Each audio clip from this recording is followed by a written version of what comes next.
tardes, que Dios los bendiga. A continuación vamos para el tiempo de reflexión. Entonces voy a compartir pantalla. Le puse como nombre a esta reflexión o meditación, Él peleará por ti, en Segunda de Crónicas, capítulo 20. Dice así: Victoria sobre Moab y Amón. El capítulo 1 dice: Pasadas estas cosas, aconteció que los hijos de Moab y de Amón, y con ellos otros de los amonitas, vinieron contra Josafat a la guerra. Y acudieron algunos y dieron aviso a Josafat diciendo: Contra ti viene una gran multitud del otro lado del mar y de Siria, y he aquí están en Hasezón Tamar, que es en Gadi. Entonces esto, como vemos por acá, primeramente, ¿verdad? Esto es una mala noticia que le llegó al reino de Josafat, al reinado de Josafat, ¿verdad? Este dice que el pasaje, ¿verdad? Que vemos en este capítulo, primeramente, ¿verdad? A Josafat le llega una mala noticia. Y lo más preocupante para él, ¿verdad? Es que no era solamente un reino, ¿verdad? Sino, o un ejército, sino eran tres que se unieron para atacarlo directamente a él, ¿verdad? Y y él tuvo realmente miedo, ¿verdad? Porque no era un ejército pequeño ni nada, sino que él sabía que venían tres en contra de él, ¿verdad? Em, Y realmente él sabía que era algo casi, casi imposible de que ellos pudieran lograr el triunfo de esta batalla en este momento, ¿verdad? Entonces, bueno, en el capítulo 3 podemos ver lo que Josafat sintió. En el 3, ¿verdad? Dice así: entonces él tuvo temor. Josafat se llenó de temor por lo que se le venía pronto. Y dice: y Josafat humilló su rostro para consultar a Jehová e hizo pregonar ayuno a toda Judá.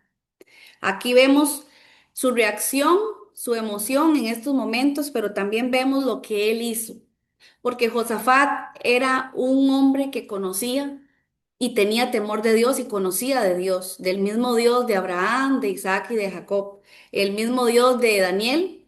Y él, dice, ¿verdad? Por acá vemos también más adelante, en donde él, recordando todo lo que Dios había ayudado en un pasado, él se iba a confiar también de eso mismo, pero siempre tuvo ese temor y esa duda, ¿verdad? De qué hacer. Dice el 4: y se reunieron los de Judá para pedir socorro a Jehová, y también de todas las ciudades de Judá vinieron a pedir ayuda a Jehová. Entonces él reunió su pueblo, su ejército, su país, todos completos para pedir ayuda, para hacer ayuno y buscar y humillar su rostro, ¿verdad? El rostro de cada uno ante el único al cual podían confiar en ese momento, que era Dios, a su Dios, a Jehová.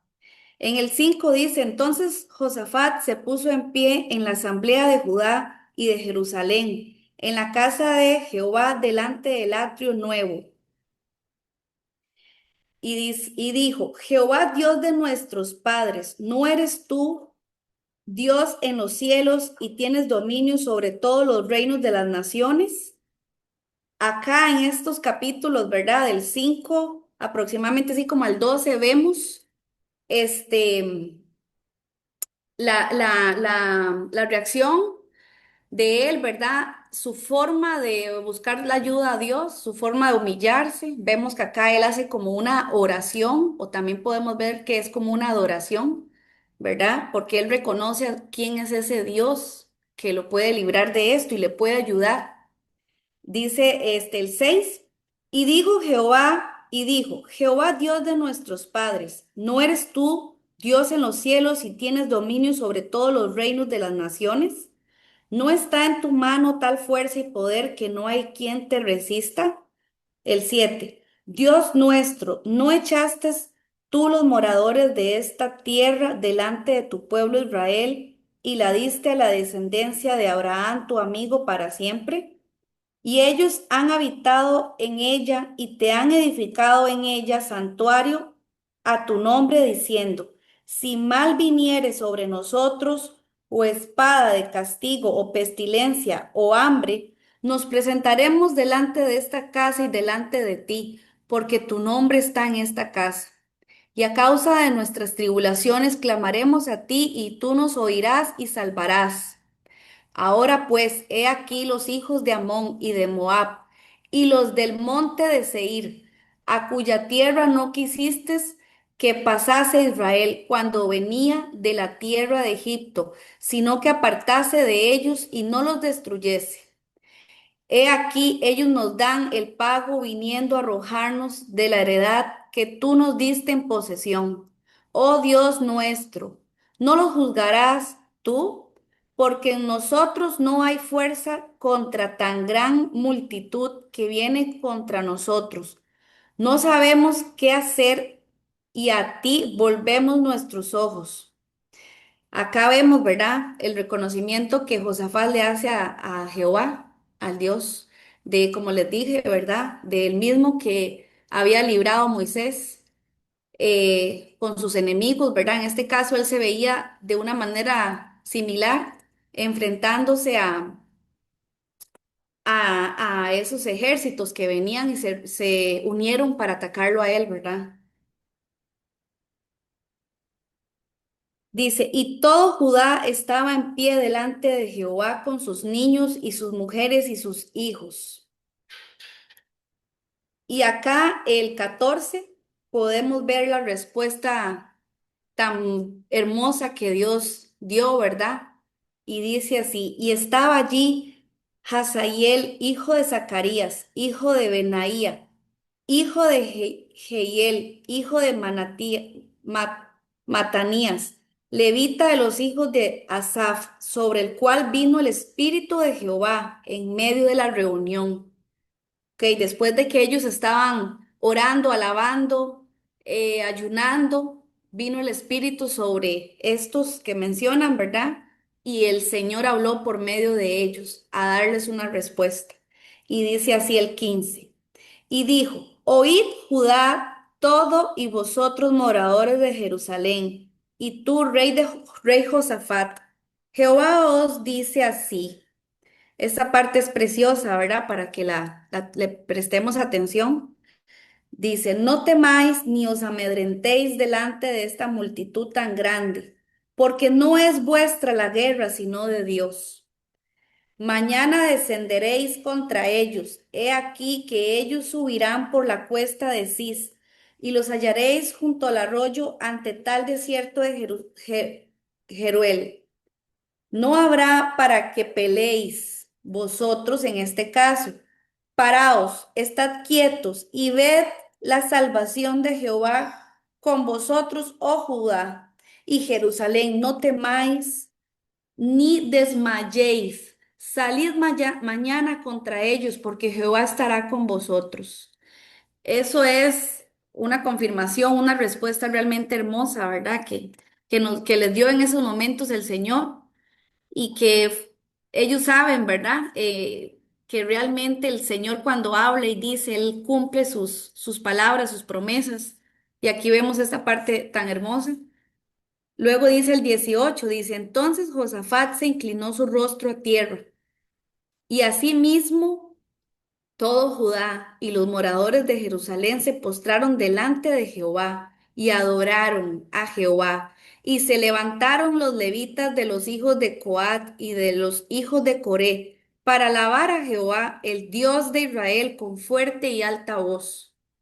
Y cuando se levantaron por la mañana, salieron al desierto de Tecoa, y mientras ellos salían, Josafat, estando en pie, dijo, Oídme, Judá y moradores de Jerusalén, creed en Jehová vuestro Dios, y estaréis seguros.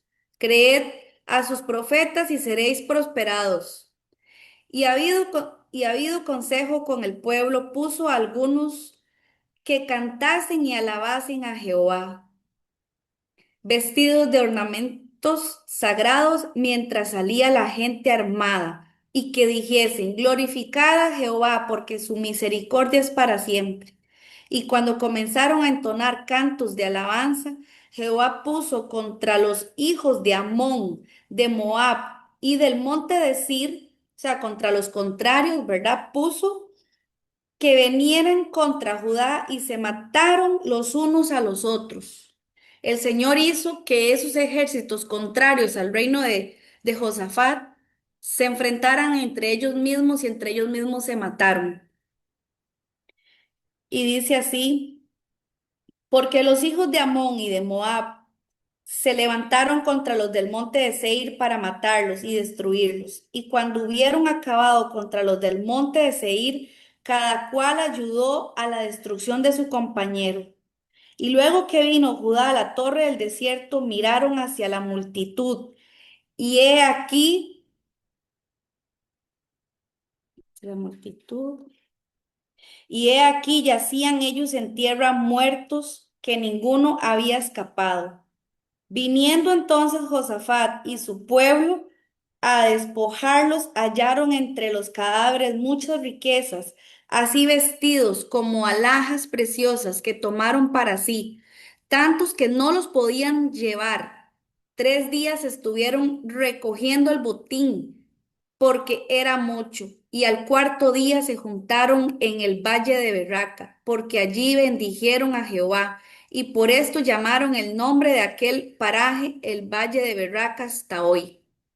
Entonces, en esta parte tan maravillosa, ¿verdad? Podemos leer acá, ¿verdad? La respuesta del Señor, cómo Él hizo que el mismo pueblo, ¿verdad? Josafat y su reino no tuvieran que mover una sola arma, sino que Él peleó por ellos. Y sé que en estos tiempos que estamos viviendo, también Él peleará por nosotros porque sus promesas son fieles y cuando nosotros somos obedientes, usamos armas como el ayuno, como la oración, la adoración, la alabanza. Y aquí vemos que eso es algo que al Señor le agrada. Y cuando nosotros agradamos al Señor y lo buscamos primeramente, Él nos va a ayudar en todo lo que nosotros necesitamos. Esta parte realmente es muy emotiva, ¿verdad? Porque vemos esa fidelidad tan increíble. Y por último, algo muy hermoso también dice, y todo Judá y los de Jerusalén y de Josafat a la cabeza de ellos volvieron para regresar a Jerusalén, gozosos porque Jehová les había dado gozo, librándolos de sus enemigos. Y vinieron a Jerusalén con salterios, arpas y trompetas a la casa de Jehová. Y el pavor de Dios cayó sobre todos los reinos de aquella tierra, cuando oyeron que Jehová había peleado contra los enemigos de Israel. Y el reino de Josafat tuvo paz porque su Dios le dio paz por todas partes. Y en esta última parte, ¿verdad? Podemos reflexionar que el Señor los defendió, les dio las posesiones que los contrarios traían. Y aparte de eso, el pueblo, ¿verdad? De Josafat, su reino, fue como una luz para el resto del mundo, para el resto de los vecinos, ¿verdad? Donde vieron eso tan increíble, la defensa del Señor, y creyeron, muchos creyeron y quedaron asombrados de que realmente se dieron cuenta de que el Dios de ellos, ¿verdad? Jehová existe y que existía, ¿verdad? Entonces, por último, em, yo hice un análisis, ¿verdad? Dice así, la confianza demostrada por Josafat nos sirve de ejemplo para enfrentar nuestras pruebas cuando Dios promete pelear por nosotros. Él nos ha prometido la victoria, así que debemos dejar nuestras cargas a Él. Dios nos dice así, no temáis ni os amedrentéis delante de esta multitud tan grande, porque no es vuestra la guerra, sino de Dios. Ese es un buen ejemplo que nos da Josafat, que cuando estemos en tiempos difíciles, cuando no sepamos qué hacer, cuando el problema sea mucho más grande que nosotros, podemos venir al Señor buscando su ayuda, humillarnos delante de Él, orar, ayunar, buscar su presencia, su fortaleza y reconociendo que no podemos solos, que no hacemos, que necesitamos del Señor en nuestro caminar. Entonces, bueno, eh, acá vemos el Josafat y el reino, ¿verdad? Celebrando la victoria y la victoria del Señor. Una vez más ellos reconocían que Dios es el mismo de ayer, de hoy y el de siempre será el mismo, ¿verdad? Entonces es una bonita enseñanza, ¿verdad? Que nos deja el Señor para realmente creer y confiar que sus cosas que fueron serán todavía y seguir confiando en Él. Entonces, bueno, hasta acá la meditación. En estos momentos, que Dios los bendiga y le doy el pase a Fabricio para la prédica del día de hoy. Buenas tardes, amados hermanos, que Dios los bendiga. Gracias por acompañarnos en esta prédica del día sábado 14 de junio, semana 24 del 2025. En esta tarde vamos a darle gracias a Dios por la oportunidad de recibir un mensaje que viene directamente del corazón de Él para nosotros, su pueblo. Gracias, Padre del cielo, por esta oportunidad, Señor, que nos das de escudriñar la palabra con la guía del Espíritu Santo para el mensaje que tú pones, Señor, para nosotros, Señor, en este Shabbat, donde quieres que nosotros, Señor, nos analicemos en la condición que tenemos, Padre, en el tema del ego, que cada uno de nosotros, Señor, tiene que someter a la voluntad de la palabra de Dios. Señor. Ponemos esta prédica en tus manos y en tu presencia para que sean palabras de sabiduría y que pueda, Señor, la palabra hacer una diferencia, Señor, de cambio en nuestro corazón, en nuestro espíritu, en nuestra mente, actitudes, Señor, y en la manera de pensar de cada uno de nosotros, para poder ser instrumentos limpios, Señor, para el servicio del ministerio de la predicación del Evangelio. En el nombre de Jesús, amén. Voy a compartir aquí la pantalla. En la primera filmina, ¿verdad? Presentamos la información del Ministerio a Padre como las Águilas, que es un ministerio de evangelización y de restauración de personas y familias a través de la palabra y por medio de la palabra de Dios.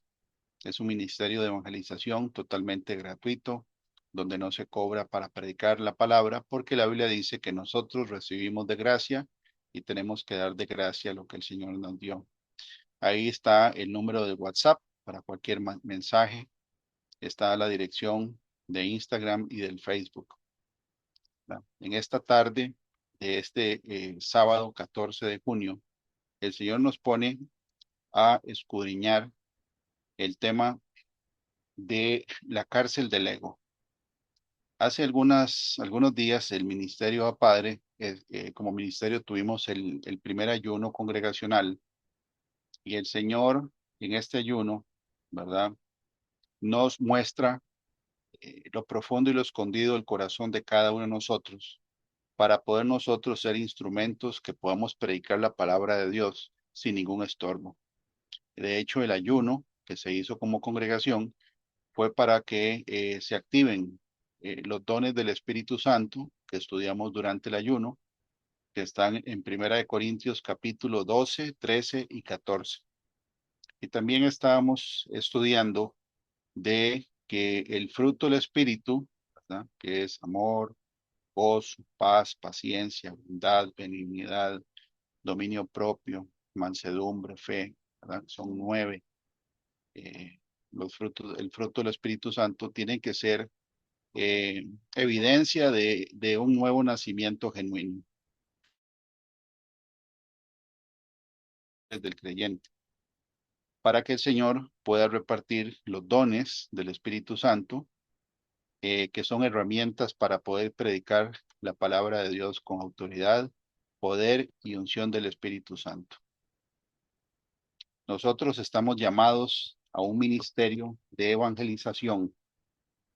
Desde el Antiguo Testamento, cuando leemos nosotros el libro de Isaías, capítulo 61 del 1 al 3, la Biblia dice, el Espíritu de Jehová el Señor está sobre mí, porque me ungió Jehová, me ha enviado a predicar buenas noticias de salvación a los quebrantados de corazón, ¿verdad? Dice, a vendar a los quebrantados de corazón, a publicar libertad a los cautivos y a los presos apertura de la cárcel, a proclamar el año en la buena voluntad del Señor y el día de venganza del Dios nuestro, a consolar a todos los enlutados, a ordenar que a los afligidos de Sión se les dé gloria en vez de ceniza, óleo de gozo en vez de luto, manto de alegría en vez del espíritu angustiado, y serán llamados árboles de justicia, plantío de Jehová para gloria suya.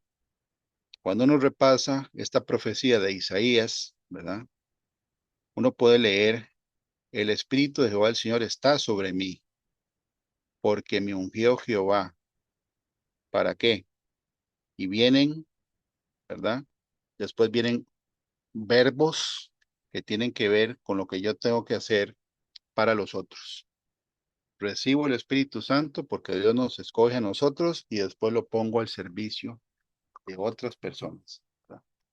Entonces hoy vamos a tener esta enseñanza de que el ego de una persona se puede convertir en una cárcel, en una prisión, ¿verdad? Donde el Espíritu de Dios no puede operar con libertad porque todavía estamos atrapados en el ego, en el yo. Cuando leemos la palabra de Dios, ¿verdad? Podemos nosotros leer algunos pasajes como Isaías, donde la promesa de salvación viene también acompañada con liberación espiritual, tanto que Isaías 61, ¿verdad? Dice para liberar a los cautivos y a los presos, apertura de la cárcel. Pero ¿de cuál cárcel está hablando el profeta Isaías? Si el Señor Jesucristo no sacó a ningún preso de una cárcel física, ¿verdad? Él no lo hizo.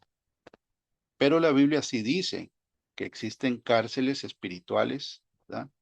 Y vamos a leer, por ejemplo, que son lugares donde la persona está aprisionada.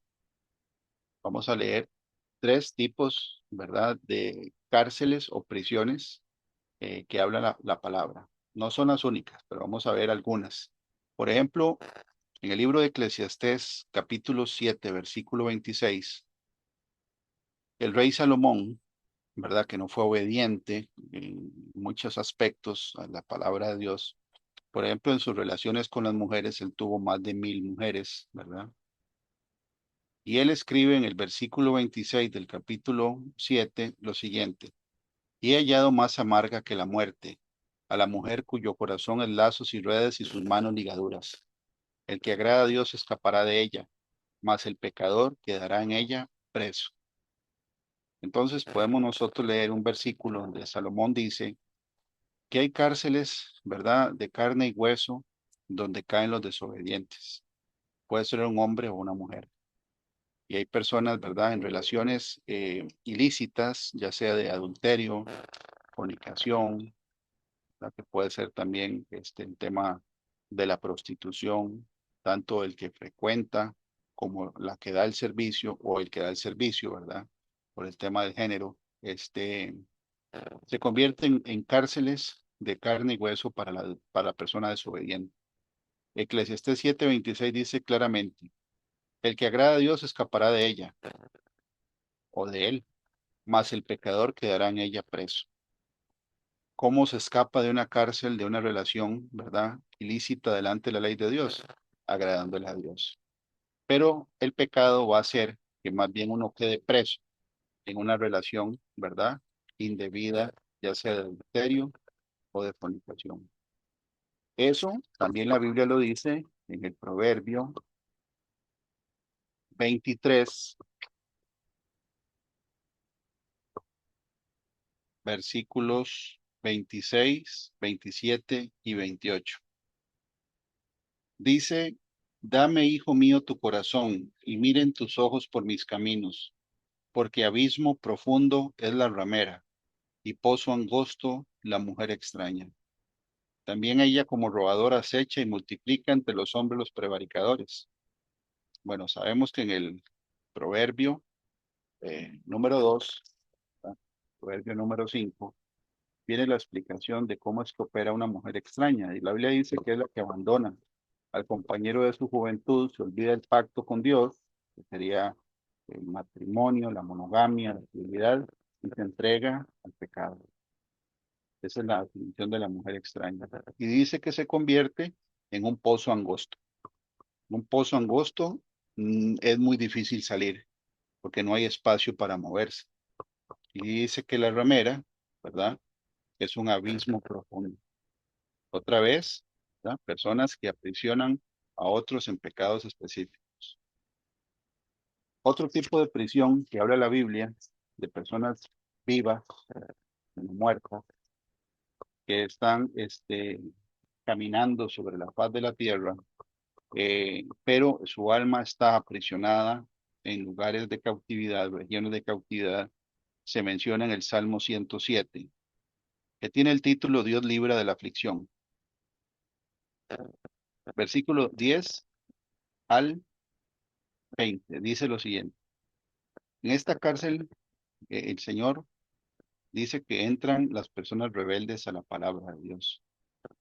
¿Qué es el rebelde? El rebelde es el que conoce pero no hace caso. O sea, no es un ignorante. El ignorante es diferente a un rebelde. El ignorante no sabe. El rebelde es el que sabe y desecha la instrucción. Y dice, algunos moraban en tinieblas y sombra de muerte, aprisionados en aflicción y en hierros, por cuanto fueron rebeldes a las palabras de Jehová y aborrecieron el consejo del Altísimo. Por eso quebrantó con el trabajo sus corazones, cayeron y no hubo quien los ayudase. Luego que clamaron a Jehová en su angustia, los libró de sus aflicciones, los sacó de las tinieblas y de la sombra de muerte, y rompió sus prisiones. Alaben la misericordia de Jehová y sus maravillas para con los hijos de los hombres, porque quebrantó las puertas de bronce y desmenuzó los cerrojos de hierro. Fueron afligidos los insensatos a causa del camino de su rebelión y a causa de sus maldades. Su alma abominó todo alimento y llegaron hasta las puertas de la muerte. Pero clamaron a Jehová en su angustia y los libró de sus aflicciones. Envió su palabra y los sanó y los libró de su ruina. Aquí dice entonces que esa es una cárcel espiritual, una prisión, ¿verdad? Que la Biblia le dice, este, que se acercaron a las puertas de la muerte y también le dice tinieblas y sombra de muerte. Ahora, ¿cómo poder una cárcel espiritual donde hay eh, puertas de bronce y cerrojos de hierro? Qué interesante, ¿verdad? Aquí la Biblia dice que es por la rebelión, lo dice dos veces. Lo dice en el versículo 11, por cuanto fueron rebeldes a las palabras de Jehová y aborrecieron el consejo de Dios. Dos veces dice que es por rebelión. Entonces ya vemos, ¿verdad?, cómo la Biblia sí habla de cárceles o prisiones donde una persona viva puede estar aprisionada sin poder salir. Una mala relación con una persona, ¿verdad?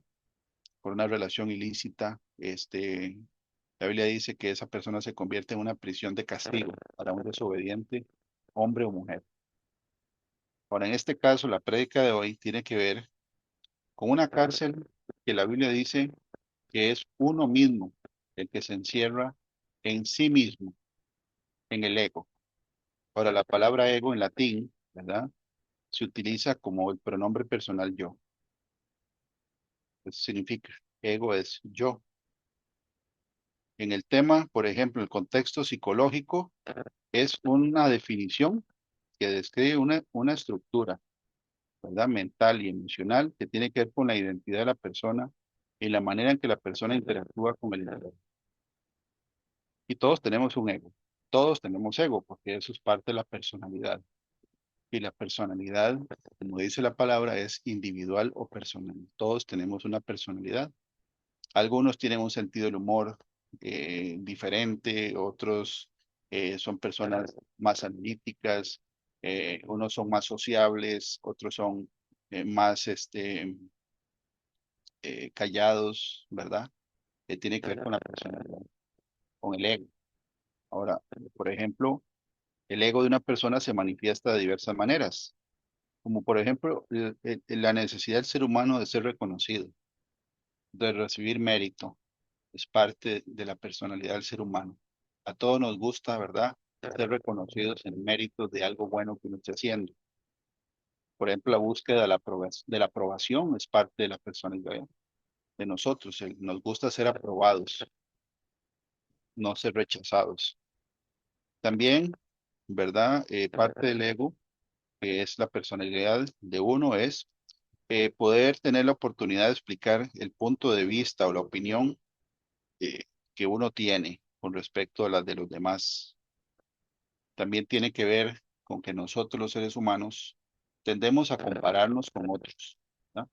Y yo no soy tan bueno como ese, pero tan malo como ese otro tampoco. Es parte, ¿verdad? Es un punto de referencia de la personalidad, es parte del ego.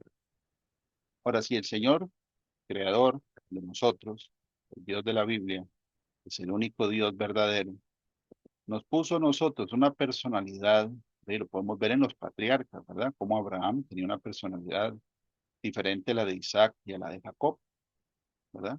Como los 12 apóstoles del Señor Jesucristo tenían personalidades diferentes. Vemos a Pedro, ¿verdad? Que era un poco más reactivo que los otros. Tenía una personalidad diferente. Juan, ¿verdad? El discípulo amado también. Y así por el estilo podemos ver que el Señor nos hizo a nosotros diferentes. Todos somos, ¿verdad? Diferentes. Ahora, así como los dones o el don, los dones que Dios da en la Biblia, que son, ¿verdad? El don de ciencia, el don de sabiduría, el don de hacer milagros, el don de sanidades, el don de discernir espíritus, el don de fe, el don de hablar lenguajes o de interpretar lenguajes, ¿verdad? Tienen que tener un equilibrio con el fruto del espíritu, un equilibrio. Entonces, en el caso del ego, tiene que haber también un equilibrio, porque un ego que esté sobredimensionado se convierte en un problema. Un ego sobredimensionado, ¿verdad? A veces se conoce como un exceso de autoestima. Es como el punto de referencia para hablar de un individuo que tiene un amor excesivo por su propia persona. Y no solo eso, sino que solamente está pendiente de su propio interés, sin tener en cuenta el interés de las demás personas que le rodean. Esa es la cárcel de la que hoy el Señor quiere mostrarnos. Si es que nosotros queremos ser libres de esa prisión del ego, tenemos que morir al yo, porque la Biblia lo dice, ¿verdad? Ya no vivo yo, más Cristo vive en mí. Y lo que ahora vivo en la carne, lo vivo para la gloria del Hijo de Dios. Ya no vivimos para nosotros mismos. Entonces, después de un ayuno congregacional, la Biblia dice, ¿verdad?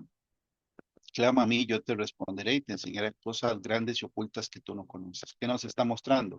Lo oculto, ¿verdad? Lo que uno no conoce. Puede ser que uno esté lleno de sí mismo, como lo vamos a ver hoy. Que uno solo piense en sus beneficios y no en los de los demás. Que el yo sigue siendo una prisión, incluso que evita que yo ponga los dones que Dios me ha dado, ¿verdad? Los talentos que Dios me ha dado, el conocimiento que uno puede tener, ¿verdad?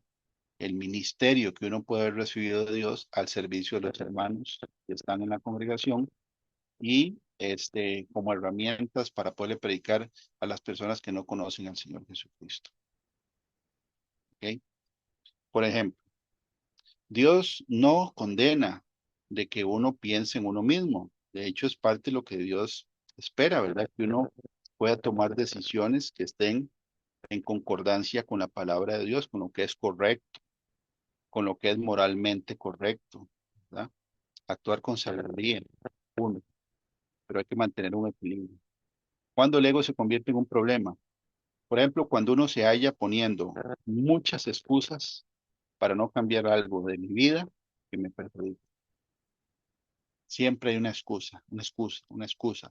Ese es el ego. Eso es el yo defendiendo una cárcel que es cómoda, el de la que yo no quiero salir, pero a la vez sé que tengo que salir de ahí, pero no quiero. Digamos que es una fortaleza, ¿verdad? Mental y emocional, donde hay comodidad de por medio y uno sabe que está mal, pero no quiere. Siempre se encuentra excusándose, buscando, ¿verdad? Culpables, responsables, inventando, ¿verdad? Excusas para no servir o no o servir al Señor, ¿verdad? O en la congregación, o al prójimo, porque siempre hay una excusa. También se vuelve un problema el ego cuando uno siempre intenta dominar el territorio, por decirlo así, y no salir de la zona de confort por miedo a lo desconocido o al que dirán, ¿verdad? El miedo al que dirán. Muchas personas no predican la palabra de Dios porque les da vergüenza. Ese es el ego, porque en el mundo no nos da vergüenza ser ridículos en algunas actividades, ¿verdad? Bares, conciertos, eh, actividades de mundo. Ahí sí no había problema con el ridículo, ¿verdad? Pero cuando es de Dios sí nos da vergüenza. Eso es el ego. Un ególatra es sinónimo de la búsqueda incesante de ser aprobado por los demás. O sea que a uno le interesa más el ser aprobado por los demás que el ser aprobado por Dios. Y eso la Biblia dice que fue parte de la razón por la cual los judíos de la época de Jesús no confesaban la fe en él, porque dice que amaban más la gloria de los hombres que la gloria de Dios, porque tenían temor de que los echaran de las sinagogas. Ese es el ego, miedo al que dirán, ¿verdad? También se convierte en un problema cuando uno magnifica o teatraliza la explicación de una manera dramática para llamar la atención de los demás, o estar siempre pendiente de la impresión que va a causar uno en los demás y solo estar atento a la impresión que uno causa en los demás y no en la situación en sí, porque uno está enfocado solo en uno. Si nosotros estamos enfocados solamente en nosotros, no podemos servirle a Dios de la manera correcta, ¿verdad? También cuando uno se siente ofendido cuando lo corrigen, se siente amenazado o uno reacciona de forma agresiva o tajante cuando a uno lo exhortan. Que una exhortación, ¿verdad? La Biblia dice que o la definición de exhortación es convencer con palabras a que una persona haga o deje de hacer algo. Pero si la reacción, ¿verdad? Es de resentimiento, de ataque, que uno siente atacado, desplazado, eh, resentido, molesto, amargado cuando lo exhortan, ese es el ego. Ese es el ego, ¿verdad? Está muy levantado en nosotros. Pues el Señor nos manda a ayunar, porque es una obra de la carne y ya lo vamos a ver. Y todas las críticas, ¿verdad? Las toma uno como algo personal y uno se ofende grandemente. Ese es un problema. Generalmente, no siempre, las personas que tienen un ego muy alto son autoritarias. Siempre quieren imponer su voluntad. Puede llegar a creer que todo lo hace bien, que nunca se equivoca. Y si se equivoca, no lo reconoce, sino que se excusa o pone la responsabilidad en otra persona. Eso se llama soberbia. Ahora, la soberbia, ¿verdad? La Biblia dice que a la persona altiva y orgullosa, Dios la ve de lejos. O sea que Él se aparta. Por lo tanto, uno se aísla. Y el aislamiento, ¿verdad? De un hijo de Dios que no quiere ser molestado en nada, porque tiene su propia agenda, su propio calendario, sus propios intereses, está concentrado solo en sus propias bendiciones, en lo que Dios todavía tiene que darle a él, ¿verdad? Eh, Está totalmente aislado de los hermanos en la fe, al punto donde puede llegar a meterse en un laberinto mental. Eso se llama ensimismarse, que es concentrarse en sus propios pensamientos sin prestar atención al entorno. Se ensimisma en sus recuerdos y parece ausente. Está, pero no está. Está metido en una cárcel mental y emocional. Y el Señor, ¿verdad? No quiere que nosotros estemos en esa condición. Por eso es que el Señor manda 3 versículos. Aquí hay 2. Bueno, hay 3, ¿verdad? Debajo de la filmina hay uno, pero estos 2 que están del lado izquierdo de la filmina dicen, vemos, ¿verdad? Una mano tocando una puerta. El Señor ponía la explicación de que Él está a la puerta tocando y llamando, pero es responsabilidad nuestra abrirle la puerta, no cerrarle la puerta. Dice, aquí yo estoy a la puerta y llamo. Si alguno oye mi voz y abre la puerta, entraré a él, cenaré con él y él conmigo. Ahí viene 3 veces él, que sería uno, porque él ya llegó a la puerta y la está tocando y está llamando, ¿verdad? ¿Qué nos toca a nosotros? Abrir la puerta. Él es un caballero. Él no va a abrir la puerta porque no le hemos dado el permiso, por decirlo de una manera, de abrir la puerta. Y la puerta la abre uno y él entra, ¿verdad? Ahora, si uno está aislado por egoísmo y el ego sobredimensionado al punto donde uno está tan lleno de uno mismo, aún siendo creyente, nacido de nuevo, podemos haber dejado ya al Señor por fuera de nuestras vidas, porque ni siquiera estamos escuchando la voz de Él, sino solo la nuestra. Y el Señor, ¿verdad? Nos recuerda vemos en el texto que está abajo de la filmina, dice, yo soy la puerta. El que por mí entrare será salvo, y entrará y saldrá y hallará pastos. Él es la puerta. Ahora, la Biblia dice que la puerta de la salvación es estrecha. Quiere decir que no es fácil, ¿verdad? Seguir al Señor. Y dice la Biblia que es un camino angosto el que lleva a la vida y pocos lo hallan. Ahora, si el Señor, que es misericordioso y Él nos ama con amor eterno, Él no quiere que uno esté aprisionado uno mismo en el yo, ¿verdad? Y nos recuerda de que no es fácil seguirlo a Él, pero es el único camino que lleva a la salvación y que hay que salir de uno mismo, de esa prisión. En esta siguiente filmina vemos la cárcel de una prisión donde la llave está puesta. La puerta de una prisión está abierta, la puerta está abierta y tras de eso la llave está en el centro. Porque el Señor lo que nos está diciendo hoy que es una cárcel donde la puerta se puede abrir en el momento que uno quiera, pero es uno el que no quiere salir de esa cárcel. Entonces ahora, ¿verdad? Un ejercicio que podemos hacer, los que estamos viendo ahorita esta prédica, es ver esta filmina, grabarla en la memoria y cerrar los ojos y escuchar que el Señor nos pone a meditar en esta tarde. Entonces los invito a que cierren los ojos mientras yo leo, ¿verdad? Lo que el Señor puso para esta tarde. Él nos pregunta a nosotros, a todos, a mí, a todos los creyentes, ¿quieres ser liberado de tu ego y salir de tu cárcel? El Señor recuerda que el ego es como las brasas, ¿verdad? De un fuego que están por debajo de la ceniza.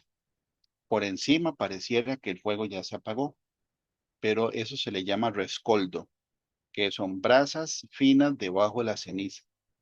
Si uno escarba la ceniza, todavía están las brasas encendidas. Y si uno le pone leña, ¿verdad? O algún combustible encima de este rescoldo, vuelve otra vez a levantar el fuego, aunque por arriba, en la superficie, se vea que ya no hay. Es algo escondido que está ahí todavía. Y el Señor no quiere que tengamos nosotros nada que estorbe al ministerio. Y el Señor lo que ponía era esta meditación. Señor, ¿me oyes? Esto está hablando uno desde adentro de la cárcel. Señor, ¿me oyes? Sufro terriblemente, estoy encerrado a mí mismo. Soy prisionero de mí mismo, solo oigo mi voz, solo me veo a mí mismo. Señor, ¿puedes oírme? Libérame en mi cuerpo, pues solo es hambre. Libérame en mi corazón, está hinchado de mí. Libérame en mi espíritu, está lleno de sí mismo. Señor, no puedo salir. Amo mi cárcel y al mismo tiempo la odio, porque mi cárcel soy yo mismo. ¿Dónde está la puerta? Toma mi mano, ábrela. Muéstrame el camino del gozo de la luz. El Señor te escucha, tu sufrimiento le conmueve. Ha observado tus persianas cerradas, ábrelas, y su luz te iluminará. Lleva tanto tiempo esperándote del otro lado de tu puerta cerrada. Ábrela. Él está justo del otro lado. Te está esperando, pero tienes que abrirle. Tienes que salir de ti mismo. ¿Por qué seguir siendo tu prisionero? Eres libre. No es él quien ha encerrado tu puerta, sino el que la puede abrir. Eres tú que desde adentro la tienes sólidamente cerrada. Qué tremendo lo que el Señor nos recuerda hoy. Somos nosotros los que tenemos la puerta y dice sólidamente cerrada. Y que Él está tocando para Él poder sacarnos de esa condición de un ego sobredimensionado donde ni siquiera Él está dentro de nuestra vida, porque el ego está tan hinchado, como lo dice el Señor aquí, que ya Él está por fuera. Por decirlo de una manera, se ha perdido el objetivo y el rumbo de la vida cristiana porque estamos ensimismados, incapaces de pensar en otra persona que no sea solo yo, en mi comodidad, en que nadie me moleste ni me perturbe, ¿verdad? En mi vida personal. Eso no es lo que la Biblia dice, en la vida cristiana, ¿verdad? El Señor en su misericordia nos recuerda, Esta traducción de Dios habla hoy en Isaías 30, del versículo 18 al 19, dice lo siguiente: pero el Señor los espera para tener compasión de ustedes. Él está ansioso por mostrarles su amor, porque el Señor es un Dios de justicia. Dichosos todos los que esperan en Él. Algunas traducciones dicen dichosos todos los que confían en Él. Pueblo de Sión que vives en Jerusalén, ya no llorarás más. El Señor tendrá compasión de ti al oír que gritas pidiendo ayuda, y apenas te oiga te responderá.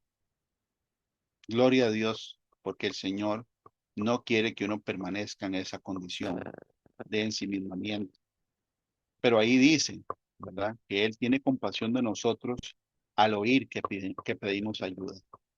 ¿Qué tenemos que hacer el día de hoy? Pedirle al Señor que nos saque de esa condición de egoísmo, de un ego sobredimensionado, donde solo nos importa o pensamos en nosotros mismos.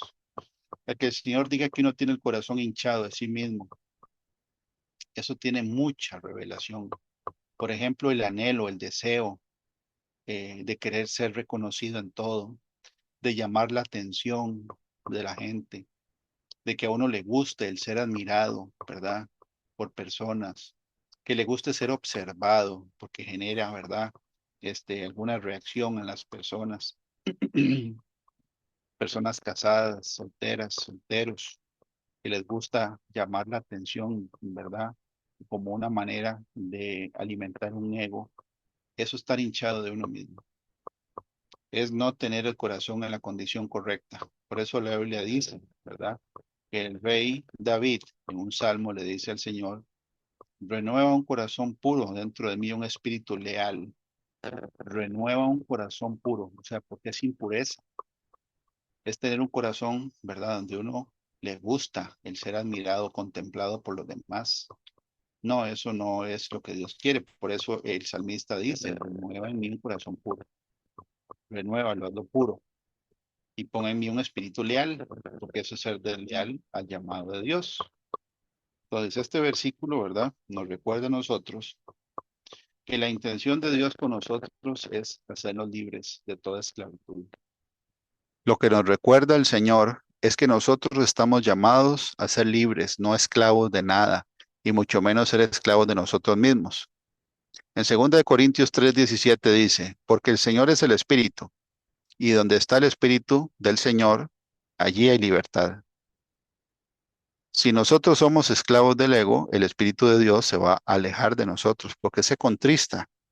Y la Biblia lo dice claramente, ¿verdad? No contristéis al Espíritu, no apaguéis al Espíritu, dice Primera de Tesalonicenses capítulo 5. El Espíritu de Dios no puede moverse en un vaso que está lleno de sí mismo, que vaciar el vaso para que lo llene el Espíritu Santo. Nosotros somos esos vasos para honra. En Romanos 8 dice: así que hermanos, deudores somos no a la carne, para que vivamos conforme a la carne. Porque si vivís conforme a la carne moriréis, mas si por el Espíritu, con mayúscula, el Espíritu Santo, hacéis morir las obras de la carne, viviréis. Quiere decir que el ego sobredimensionado es una obra de la carne, porque todos los que son guiados por el Espíritu de Dios estos son hijos de Dios. Pues no habéis recibido el espíritu de esclavitud para estar otra vez en temor. Sí, muchas personas se meten o nos metemos, ¿verdad?, en una cárcel del ego por temor al que dirán, temor a ser lastimado, temor, ¿verdad? Eh, de que lo que uno diga, haga para el Señor no tenga efecto. Esa es la mente carnal que todavía gobierna, ¿verdad? Nuestros pensamientos, y tiene que ser la mente renovada con la palabra. Y la Biblia dice: andarán dos juntos y no estarán de acuerdo. Los dos que tienen que estar juntos es la mente, ¿verdad? Y la palabra de Dios. La mente y la palabra de Dios. ¿Para qué? Para que la carne, que es el tercero, no tenga dominio sobre los otros dos, porque de tres, espíritu, alma y cuerpo, de tres, dos son mayoría. La carne nunca va a hacer caso. Que tiene que estar de acuerdo el Espíritu Santo y la mente, para que nosotros podamos no hacerle caso a la mente carnal y pararnos de esta condición y poner por obra los dones que el Señor nos dio. Hay mucha gente que no ora por un enfermo, porque la mente carnal, ¿verdad? Le dice: no va a pasar nada, no se meta en lo que no lo han llamado, no se va a sanar, va a ser el ridículo. ¿Quién está hablando ahí? El ego, la mente carnal. Ahora, ¿a quién le vamos a hacer caso? ¿A la palabra de Dios o a la mente carnal?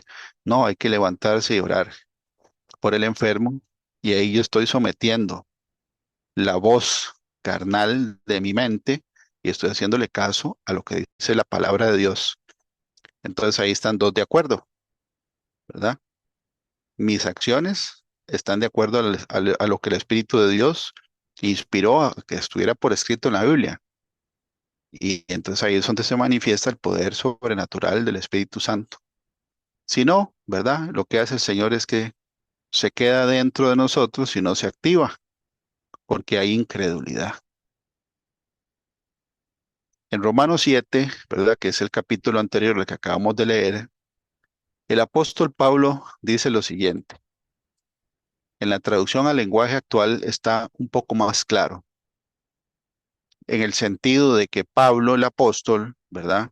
Ojo que es capítulo 7 del libro de Romanos, ya él había empezado su ministerio, ya él había sido bautizado, ¿verdad? En agua y por el Espíritu Santo, y él describe que hay una lucha en él mismo, en nosotros mismos. Y dice, yo sé que mis deseos egoístas no me permiten hacer lo bueno, pues aunque quiero hacerlo, no puedo. En vez de lo bueno que quiero hacer, hago lo malo que no quiero hacer. Esa lucha la tenemos todos. Pero si hago lo que no quiero hacer, en realidad no soy yo quien lo hace, sino el pecado que está dentro de mí.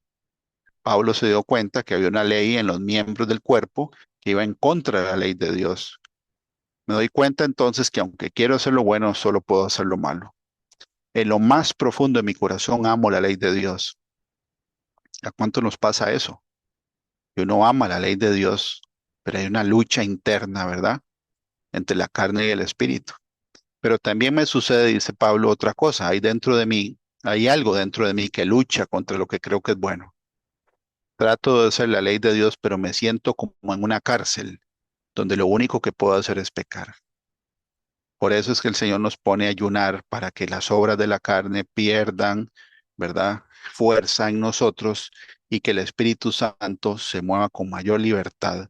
Pero hay que salir de la cárcel del egoísmo, del ego.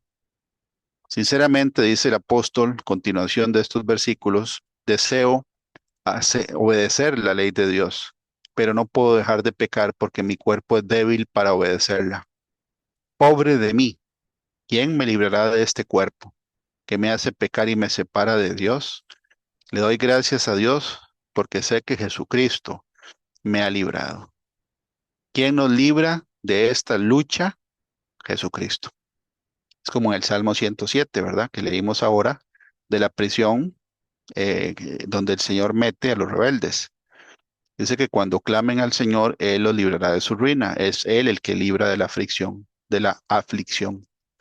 Entonces, quién nos ayuda para esta batalla, verdad? Que se siente como una cárcel, donde uno sabe que está haciendo algo malo y no lo puede dejar de hacer. O uno tiene la intención de hacer algo bueno y no lo puede hacer. Queremos ayunar y por alguna razón una excusa nos hace no ayunar. Queremos leer la Biblia, pero las excusas a la mente llegan, la pereza, el sueño, prioridades que no son prioridades, ¿verdad? Quitan de nuestra mente el leer la Biblia y uno sabe que lo está haciendo mal y uno detesta no hacer lo correcto en el momento, pero hay algo que lo obliga a uno, ¿verdad? O es fuerte en uno que lo hace no hacer lo correcto. Eso es lo que dice el apóstol Pablo en este capítulo de Romanos 7. Y es una cárcel de donde hay que salir con la ayuda del Señor. Y el Señor en su misericordia nos dice cuál es una de las maneras, ¿verdad?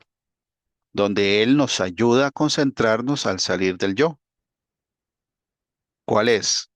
Vamos a leerlo en Gálatas capítulo 5 versículos del 13 al 14. En esta traducción de Dios habla hoy dice lo siguiente. Ustedes, hermanos, han sido llamados a la libertad, pero no usen esta libertad para dar rienda suelta a la carne, a sus instintos.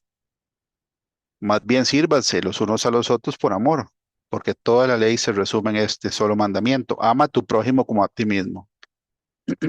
¿Cuál es? la instrucción que el Señor nos da, en vez de usar la libertad que tenemos para ensimismarnos y meternos en una concha mental y emocional, cuando está repleto del yo, es concentrarse en el prójimo. Porque aquí lo dice, que no hay que usar la libertad a la que el Señor nos ha llamado para perder el tiempo en la carne, sino para aprovechar el tiempo y servirnos unos a otros por amor al Señor y al prójimo. Ama a tu prójimo como a ti mismo. Si uno es un ególatra y está repleto de uno mismo, no puede amar al prójimo, porque ya el Señor nos dijo, ¿verdad? Que ni siquiera Él está dentro del corazón de nosotros. Está la casa repleta del ego. Quiere decir que uno no está amando a Dios y por lo tanto no puede amar al prójimo, porque no tiene tiempo para ocuparse en personas o situaciones que no son mías en mi mente. Eso no me compete a mí, eso no me toca a mí, que lo haga otro, porque yo estoy esperando mi bendición. ¿Cómo voy a ir a orar por esa otra persona si Dios no me ha dado lo que yo le estoy pidiendo? La Biblia dice en Génesis 20, ¿verdad? Que cuando el Señor le dijo a Abraham que orara por el rey, ¿verdad? Abimelech, que por haberse dejado a Sara por un tiempo pensando que era una mujer soltera, Dios cerró el vientre de todas las mujeres de ese reino. Y le está pidiendo a Abraham, que todavía no había tenido a Isaac, que orara por la esterilidad de mujeres que no eran la mujer de él. Abraham hubiera podido decirle, no, Señor, no voy a orar por ellas hasta que yo tenga mi hijo que usted me prometió. No, eso no fue lo que hizo Abraham. Abraham oró y dice la Biblia que Dios restauró, ¿verdad?, la fertilidad de las mujeres de ese reino, porque Dios había cerrado, ¿verdad?, el útero, el vientre de esas mujeres por el agravio que había hecho Abimelech con Abraham. Y Abraham no exigió primero su bebé antes de orar por gente estéril que no tenía nada que ver con él. No, el Señor nos va a poner a hacer exactamente lo mismo a nosotros, porque es parte de lo que Él espera de nosotros. Que si no tenemos la promesa, ¿verdad? Todavía de algo que estamos esperando, eso no quiere decir que yo no pueda hacer, ¿verdad? Lo mismo por una persona, ¿verdad? Eso es egoísmo. Primero yo y después los demás. Eso no es amar al prójimo como a uno mismo. Eso es amarse uno mismo a uno mismo. ¿Ok? Entonces vamos a ver que en el Nuevo Testamento, aquí no vienen las 59 veces que vienen en el Nuevo Testamento los unos a los otros. Vienen algunas. Beneficios, ¿verdad? Que la Biblia dice que un creyente hace por los hermanos en Cristo. 59 veces en el Nuevo Testamento viene unos a otros, unos a otros, unos a otros, unos a otros. Y eso es donde nosotros podemos ver. Bueno, hay veces que uno va a predicar a una casa o a una familia y uno ve genuinamente problemas que uno no tiene, ¿verdad? Enfermedad crónica, dolor, ya ha habido gente que ha fallecido y no se ha salvado, ruina, ¿verdad? Devastación, pobreza, miseria, hechicería, odio, rencor, maltrato, abuso al débil, incesto, violación. Y cuando uno está en una misión de ese tipo, uno le pide al Señor que le dé sabiduría a través de la palabra para poder entregar a esta familia o a esa persona esperanza de salir de esa situación y no solo esperanza, ¿verdad? Durante la vida sobre la tierra, sino la esperanza eterna de la salvación del alma. Y cuando uno sale de ese tipo de misiones, uno le da gracias a Dios de que los problemas que uno cree que tiene no son nada comparados con los que uno acaba de ver. Entonces el ego se va bajando porque uno tiene la perspectiva de otro punto de comparación. Pero si uno se mete en la trampa del yo, el diablo se aprovecha. Y una vez que viene el egoísmo, vienen emociones de frustración, nostalgia, tristeza, falta de rumbo y se queda uno estático sin hacer nada. ¿Por qué? Porque ya el enemigo se aprovechó ¿verdad? Del ego sobredimensionado y lo mete a uno. Por ejemplo, una de las cosas que uno puede discernir a nivel de ministerio es que el enemigo es muy astuto para recordarle el pasado a gente que tiene un pasado, ¿verdad? Doloroso. Entonces lo mete a uno en el pasado, una cárcel de la nostalgia, que es poder uno regresar el tiempo para cambiar lo que uno hizo mal. Y los que no tienen un pasado que lamentar, ¿verdad? Porque todavía tienen una edad temprana o son jóvenes, adolescentes, los entristece con un futuro que no llega o que no ha llegado, anhelando eventos, personas, dinero, eh, ¿verdad? Obras de la carne, deseos de los ojos, vanagloria de la vida, que son las tres áreas, ¿verdad? Del enemigo desde Génesis 3 opera. Por eso al Señor Jesús lo tentó con esas tres cosas. Convierta las piedras en pan, obras de la carne.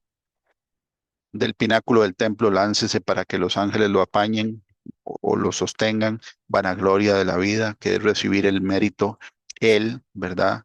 De que viera la gente que él tenía algo diferente y especial, tanto que los ángeles lo protegían a él. Y el deseo de los ojos, que es cuando le enseña todos los reinos de la tierra y su gloria, lo sube a un monte alto, ¿verdad? Este es el ego alto, de querer tener, ¿verdad? Esos reinos, los deseos de los ojos. Entonces, una persona que no ha tenido todavía experiencias de vida donde ha dañado a terceros, porque es muy joven, Satanás los entristece y los engaña con un futuro, ¿verdad? Donde ellos piensan que están dejando de disfrutar por ser obedientes a Dios. Y en ambos casos ya el enemigo se salió con la suya, que es meterlo a uno en una cárcel del yo. ¿Ok? La Biblia dice en Juan 13, 34 al 35, un mandamiento nuevo os doy, que os améis unos a otros, como yo os he amado. Ese es el nivel, como Jesús amó a la iglesia, que también os améis unos a otros. En esto conocerán todos que sois mis discípulos, si tuviereis amor los unos con los otros. La gente impía, la gente que no conoce al Señor, ¿verdad? Tienen que ver en el cuerpo de Cristo, que es la iglesia, un amor genuino entre hermanos, para que le llame la atención. Qué interesante, en esa congregación todos se saludan, todos se alegran de verse, ¿verdad? No hay enemistades, ni pleitos, ni envidia, ni murmuración, ni chismes, ni contiendas. Y aquí dice que es evidencia para los incrédulos el que vean gente que se ama genuinamente y se ayudan mutuamente. Colosenses 3:13, soportándoos unos a otros. Mucha gente dice, es que yo no me soporto ni a mí mismo. ¿Cómo va a soportar al prójimo si no se soporta ni a sí mismo? Porque está metido en sí mismo. Pero aquí dice que es un mandamiento, soportándoos unos a otros y perdonándoos unos a otros si alguno tuviere queja contra otro, de tal manera, de la manera que Cristo nos perdonó, así también hacedlo vosotros. Unos a otros hay que perdonarnos, unos a otros hay que soportarnos, ¿verdad? Y hay que perdonar al otro, ¿verdad? Si uno tuviera queja contra él o ella, de la manera en que Cristo nos perdonó a nosotros. Ahora, ¿qué nos perdonó a nosotros el Señor Jesucristo? Pecados terribles, ¿verdad? Cuando hay falta de perdón, eso es ego, es orgullo, porque yo entonces me estoy haciendo más que Dios. Si Jesús, el Señor, incluso pegado en la cruz o clavado en la cruz, dijo, Padre, perdónalos porque no sabe lo que hacen. Todavía estaba él con los dolores de la crucifixión y estaba orando por gente que le había hecho daño. Y él los perdonó. Ahora, ¿quién soy yo? ¿Verdad? Un hombre, una persona de carne y hueso, perecedero, que comparativamente con el tamaño y la dimensión de un Dios infinito, uno es, la Biblia dice gusano, ¿verdad? Es como un gusano, gusano de Jacob, dice la palabra. Entonces yo no perdono. No, eso es hacerse más que Dios. Eso es orgullo. Romanos 12 dice en la BTI, amados de corazón unos a otros, de corazón, no de la lengua para afuera, de la boca para afuera, unos a otros como hermanos y que cada uno aprecie a los otros más que a sí mismo. Quiere decir que para Dios tiene que ser más importante el prójimo que yo. Y así yo salgo de la cárcel del egoísmo, concentrándome en los demás, sino en mí. Gálatas 6:2 en la traducción lenguaje actual. Cuando tengan dificultades, ayúdense unos a otros. No dice perjudíquense unos a otros. Ahora, cuando hayan dificultades, ¿quién no tiene dificultades? Qué bonito, ¿verdad? Recibir la oferta de ayuda voluntaria de una persona que está viendo que uno está pasando una dificultad sin que uno le pida nada. Eso somos nosotros. Esa es la manera de obedecer la ley de Cristo. Quiere decir que es una ley. Eso es una ley. Ayudar a los hermanos unos a otros cuando hay dificultades. La Biblia dice en Efesios 4:2, nueva traducción viviente, sean siempre humildes, siempre, no a veces, siempre. ¿Y qué es la humildad? La humildad es estar consciente de las propias limitaciones que uno tiene, que es lo opuesto a la humildad, o el orgullo y la soberbia. Es jactarse internamente de las cosas que uno cree tener que son superiores a los demás. Siempre humildes y amables. Cuando uno lee una palabra que tiene el sufijo ble al final, como amable, ¿verdad? Confiable, deseable, es en el caso de amable es digno de ser amado, confiable, digno de confianza, deseable, digno de ser deseado. Es como la dignidad que la persona tiene de recibir lo que dice la primera parte de la palabra. O sea, que sea merecedor de amar, de que uno lo ame, y uno sienta amor por esa persona. Esa es la amabilidad. Porque si yo soy amable o si alguien es amable conmigo, entonces yo tengo un sentimiento agradable hacia la otra persona por gratitud, aunque esté amargado, que no debería estar amargado, ¿verdad? Porque la Biblia dice que la amargura es una raíz que contamina a los demás. Sean pacientes unos con otros y tolérense las faltas por amor, paciencia y tolerancia. A veces cuesta tener, ¿verdad? Paciencia y tolerancia, más cuando hay tratos que no son amables, ¿verdad? Que son tratos ásperos. Bueno, estamos viendo cómo el Señor nos guía por un camino donde nos está dando la clave, ¿verdad? Donde Él nos ayuda a salir de esa cárcel es ocuparnos en el prójimo y no nosotros mismos. Gálatas 5:26, traducción lenguaje actual. No seamos orgullosos ni provoquemos al enojo, la envidia de los demás por creernos mejores que ellos. La Biblia dice que el que cree ser alguien, ¿verdad? No siendo nada, a sí mismo se engaña. Nosotros somos siervos de Dios y un siervo se somete a su Señor. Cuando nosotros leemos que Dios deja ministerios, operaciones, dones, señales, ¿verdad? Él mismo nos da la instrucción de que Él vino aquí a servir y que nosotros tenemos que servir, no ser servidos, ¿verdad? Por lo tanto, el generar enojo, envidia, el propio, porque uno se cree más que otro, eso es egoísmo, eso es ser ego, lastra un ególatra, una persona llena de sí mismo. La Biblia les dice fatuos, y fatuo es una palabra que es un orgullo o una autoestima, un amor propio que raya en lo ridículo, ¿verdad? Amadores de sí mismos a un nivel que genera vergüenza. Segunda de Corintios 13:12, en nueva traducción viviente dice, salúdense unos a otros con un beso santo. Sí, hay que saludar a los hermanos y hermanas, ¿verdad? Saludar. Y si hay un problema con un hermano, la Biblia dice cómo es que se resuelve, hermanos en la fe. Así que uno tiene que hablar con la persona, ¿verdad?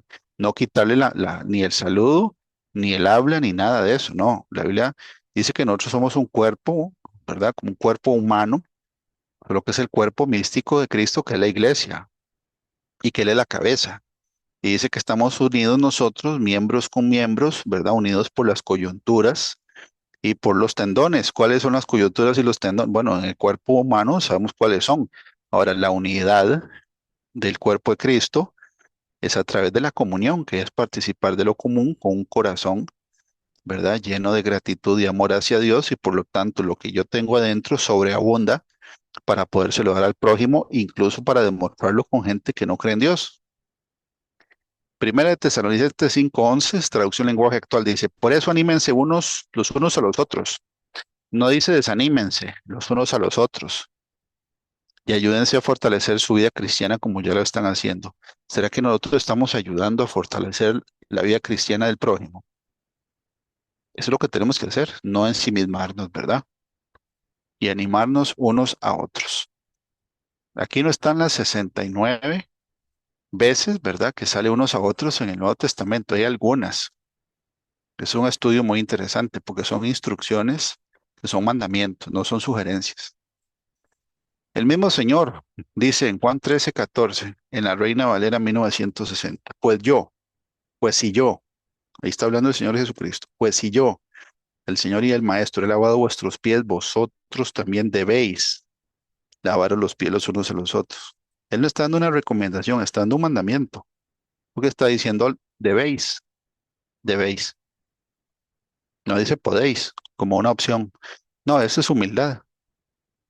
Eso es demostrarle al hermano que yo no me creo más que él. Más bien lo veo como un superior, dice la escritura, y que lo aprecio más que a mí mismo. Hebreos 3:13, antes exhortados los unos a los otros cada día. Exhortar, repito, convencer con palabras a que alguien haga o deje de hacer algo.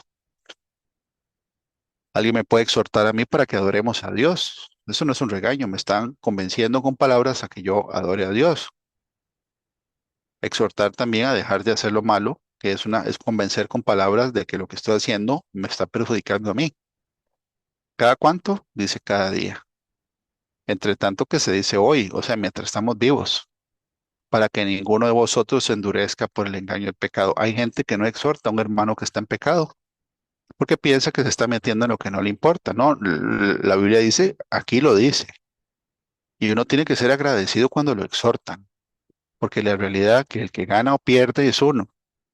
¿Qué pierde uno? Si está endurecido por el engaño del pecado, que se sigue endureciendo, al punto donde ya no va a hacer caso aunque alguien lo exhorte.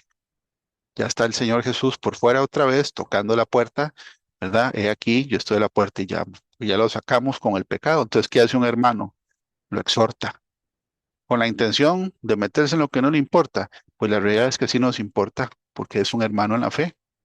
Y la Biblia dice que el que haga volver a un pecador de su camino, ¿verdad?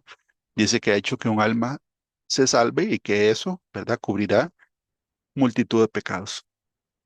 Primera de Juan 4:12, nadie ha visto jamás a Dios. Si nos amamos unos a otros, Dios permanece en nosotros. Hay una condición para que Dios permanezca entre una congregación y en lo individual, que nos amemos unos a otros.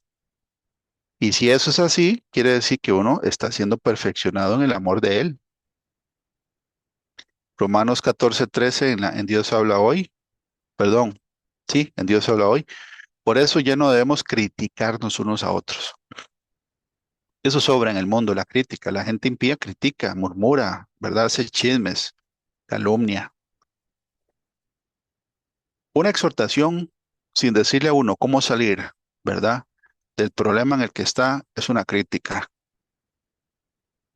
El Señor Jesús siempre que Él exhorta en la palabra, ¿verdad? Primero Él exalta lo bueno, como las cartas de Apocalipsis, la carta a Éfeso, ¿verdad? La carta a Esmirna, la carta a Pérgamo, a Tiatira, la carta a Sardis, la carta a Filadelfia, a la Odisea.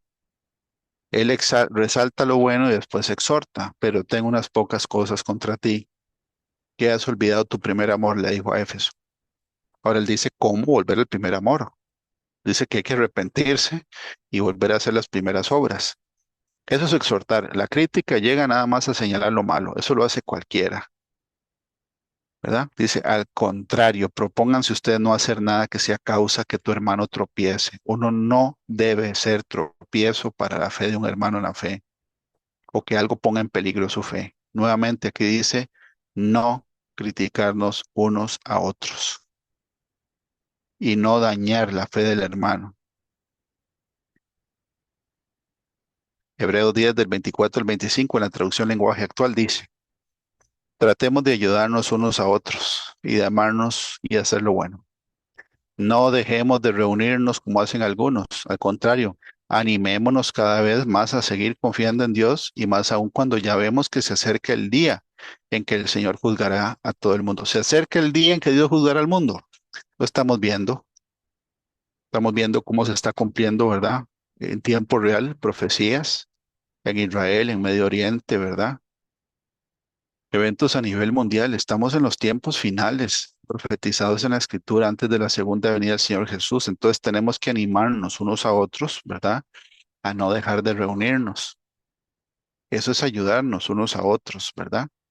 Porque la Biblia dice que la comunión entre hermanos hace que nuestra fe se fortalezca. Así como una lima, ¿verdad?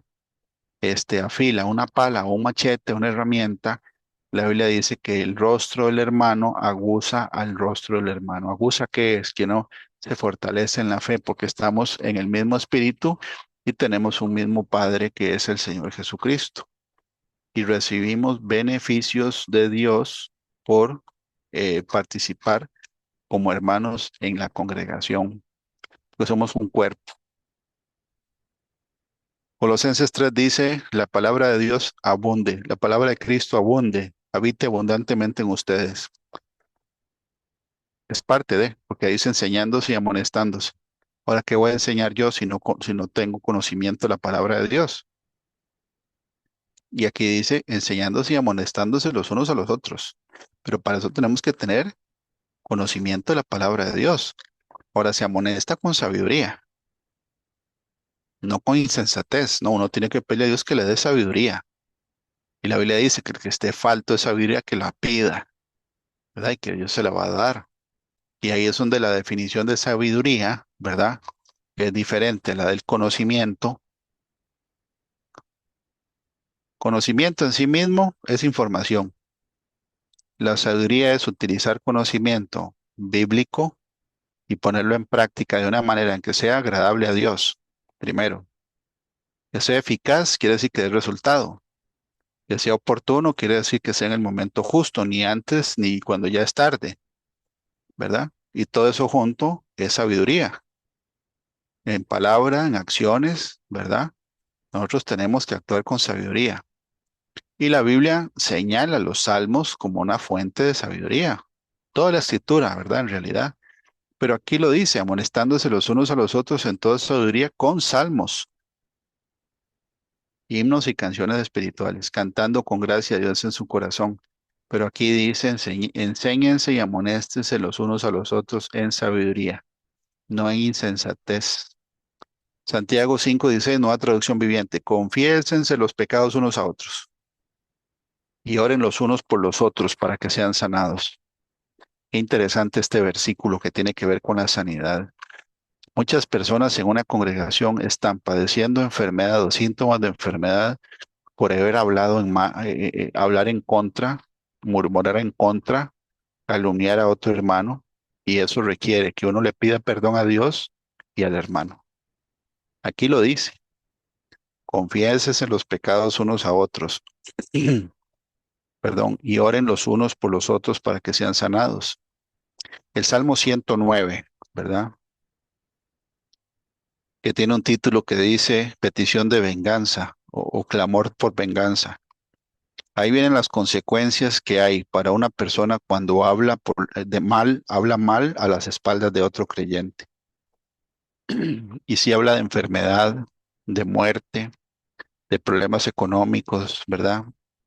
Dice que Satanás esté a su diestra como una consecuencia. Dice también que el acreedor se apodere de todo lo que tiene, ahí está la ruina y pérdida de bienes, todo por haber hablado en contra de un hermano. ¿Qué hay que hacer? Pedirle perdón al hermano para que uno sea sano. Y después dice, la oración ferviente de una persona justa tiene mucho poder.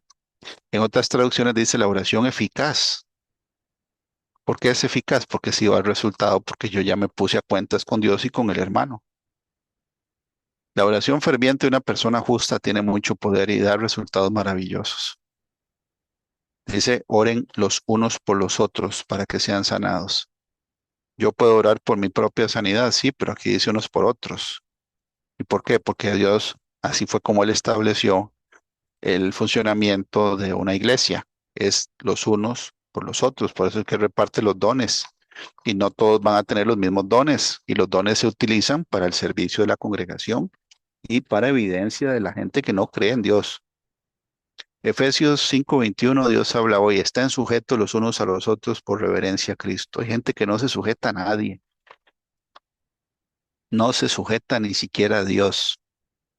Y la Biblia lo dice en la oración del Padre Nuestro, hágase tu voluntad, como en los cielos, igualmente en la tierra. En los cielos se hace la voluntad de Dios, en la tierra no. Pero hay gente que lo dice de la boca para afuera, porque no se sujetan ni a Dios, mucho menos, ¿verdad? Cuando sean exhortados por una persona de carne y hueso, por instrucción de Dios. Primera de Pedro 3 del 8 al 9 dice, finalmente, sed todos de un mismo sentir. Para que todos tengamos un mismo sentir en una congregación tiene que haber unión y tiene que haber un nivel de enseñanza y de conocimiento de la Biblia donde todos vamos creciendo juntos. Por eso es tan importante el ministerio de la enseñanza, porque la Biblia dice que la enseñanza edifica la congregación. Es como construir un edificio, ¿verdad? Y para construir un edificio se empieza por los cimientos, por la base. Pero todos nosotros somos piedras vivas de un templo, que es el Espíritu, es el templo del Espíritu de Dios. Somos piedras vivas que tenemos que ir creciendo en fe y conocimiento para que llegamos a ser todos de un mismo sentir. Compasivo, tener compasión, no es lástima, ¿verdad? La compasión es hacer algo al respecto de alguien, ¿verdad? Que está padeciendo alguna necesidad, algún dolor, alguna tristeza. La lástima es pasar de lejos, ver, sentir lástima y pasar. No es problema mío. La compasión y la misericordia tienen que ver con hacer algo al respecto, para ayudar genuinamente. Amarse fraternalmente como hermanos, no devolviendo mal por mal ni maldición por maldición, sino por el contrario, bendiciendo, sabiendo que fuiste llamados para que heredases bendición. Todos de un mismo sentir. Primera de Pedro 4, el 10 al 11, cada uno, según el don que ha recibido, ministrelo a los otros, a los otros. Ahora, ¿para qué el Señor nos va a dar dones a una iglesia que está, cada uno está tan lleno de sí mismo que no piensan en nadie más que en sí mismos? El prójimo es como invisible, ¿verdad? O primero soy yo, entonces, ¿para qué nos va a dar dones en una congregación donde todo el mundo está lleno de ego? Aquí dice que los dones hay que ministrar a los otros como buenos administradores de la multiforme gracia de Dios. Eso es ser un buen administrador, es recibir algo y ponerlo al servicio de la congregación. Y dice, si alguno habla, hable conforme a las palabras de Dios. Si alguno ministre, ministre conforme al poder que Dios da, para que en todo sea Dios glorificado por Jesucristo, a quien pertenecen la gloria y el imperio por los siglos de los siglos. Amén. Ahí dice que los dones es para poner al servicio de los demás, no para uno. Romanos 12, 15 al 16, traducción lenguaje actual. Compartir alegrías y tristezas con los hermanos en Cristo. Si alguno está alegre, alégrense con él. Hay gente que no puede ver a nadie alegre, ¿verdad? Como dice un pastor estadounidense, hay gente que son asesinos de la esperanza. No pueden ver a nadie feliz porque ya vienen, ¿verdad?, a amargarlo, ya sea con una palabra áspera, ¿verdad? Con una frase de doble sentido, con intriga, con chisme, murmuración, crítica. No, aquí dice que si alguien está alegre, alégrense con él. Si alguno está triste, acompáñalo en su tristeza. Vivan siempre en armonía. ¿En armonía qué es? Por ejemplo, cuando uno escucha una música, una melodía, donde hay diferentes instrumentos de música, como un piano, un violín, la flauta, este, cuando se tocan de una manera coordinada, hay algo que se llama armonía, que es que los sonidos son agradables al oído. Lo opuesto a la armonía sería la cacofonía, así se llama. Es, por ejemplo, cuando uno oye el sonido de una ambulancia. Ese sonido está diseñado para generar en uno alerta. No es un sonido que genere armonía, más bien genera lo opuesto. Es como las alarmas que ponen, por ejemplo, cuando vemos en la tele, cuando Israel recibe ataques de misiles, hay una alarma que se oye en todo Israel o en las ciudades de Israel que genera como un susto en el estómago. Es para eso, es para alertar a la población, ¿verdad? Ahora, la armonía en el cuerpo de Cristo es sincronía de miembros para que el resultado sea agradable a Dios. Un cuerpo cuando camina tiene que estar sincronizado, porque si no el pie, ¿verdad? No acompaña el paso siguiente y el cuerpo entero se cae al piso. Entonces tiene que haber armonía, que es, ¿verdad? Una sintonía para que el objetivo sea cumplido por todos los miembros del cuerpo. No sean orgullosos y no traten como iguales a la gente humilde, como iguales. No se crean más inteligentes que los demás. Todos nosotros, los seres humanos, ¿verdad? Tenemos todos, sin excepción, cualidades, tenemos virtudes, tenemos defectos, ¿verdad? Todos, sin excepción, tenemos que ser formados por el Espíritu de Dios, irnos perfeccionando, ir perfeccionando la santidad en el temor de Dios. El egoísmo no es parte del plan de Dios, ni un ego sobredimensionado. El Señor nos está diciendo en esta tarde cómo salir de esa prisión que se llama el ego.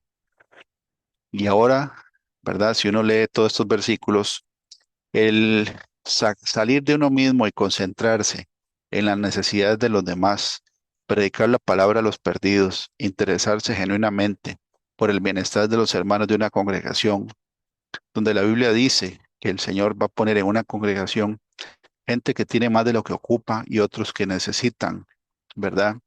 Que esas personas sean eh, de un corazón generoso para que la necesidad de uno sea cubierta por la abundancia del otro y dice que eso genera acciones de gracias, tanto el que da como el que recibe y todo el grupo recibe la bendición de Dios. Eso es lo que dice la Biblia, pero hay que quitar el egoísmo, ¿verdad? Y el tema de que primero soy yo y si sobra algo, también es para mí. Ese no es el plan de Dios. Vamos a orar juntos, ¿verdad? Para pedirle a Dios que nosotros podamos servirle a Él sin estar llenos de nosotros mismos. La palabra de Dios lo dice en el libro, ¿verdad?, de Filipenses. Haya pues en vosotros este mismo sentir que hubo también en Cristo Jesús, el cual siendo en forma de Dios, no estimó el ser igual a Dios como cosa que aferrarse, sino que se despojó a sí mismo, ¿sí? Tomando forma de siervo hecho semejante a los hombres y estando en su condición de hombre, se humilló a sí mismo, haciéndose obediente hasta la muerte y muerte de cruz, por lo cual Dios lo exaltó hasta lo sumo y le dio un nombre que es sobre todo nombre, para que en el nombre de Jesús se doble toda rodilla de los que están en los cielos, en la tierra y debajo de la tierra, y toda lengua confiese que Jesucristo es el Señor, para gloria de Dios Padre. Aquí dice que Él, siendo en forma de Dios, no estimó el ser igual a Dios como algo a lo que él se aferró, sino que se despojó de él mismo.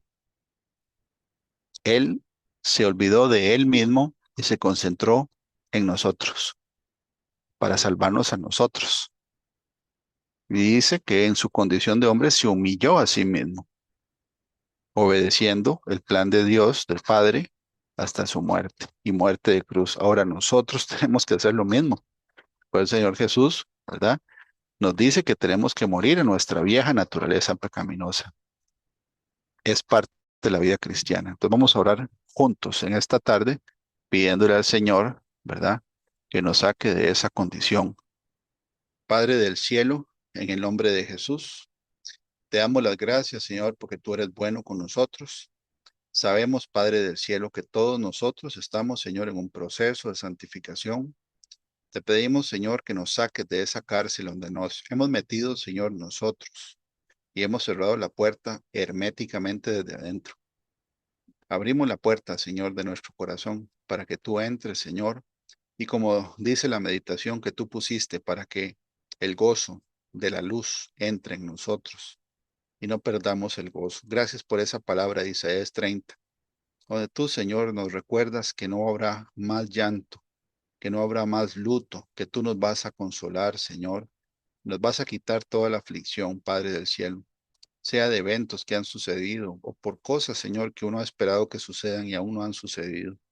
Ayúdanos a no meternos, Señor, en el yo y a quedar estancados, Padre del cielo, en esa condición de egoísmo. Ayúdanos, Padre, a concentrarnos en el prójimo y no en nuestro propio yo, Señor.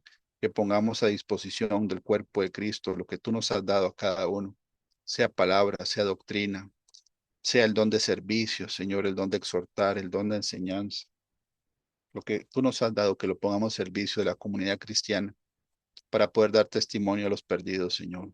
En esta tarde yo te doy las gracias por la vida de todos los hermanos, Señor, en el nombre de Jesús. Y yo los bendigo con la bendición que dice, Jehová te bendiga y te guarde. Jehová haga resplandecer su rostro sobre ti y tenga de ti misericordia. Jehová alce su rostro sobre ti y ponga en ti paz. Llénanos, Señor, de paz a todos, Señor. En el nombre de Jesús. Amén. Que Dios los bendiga y que pasen una excelente semana.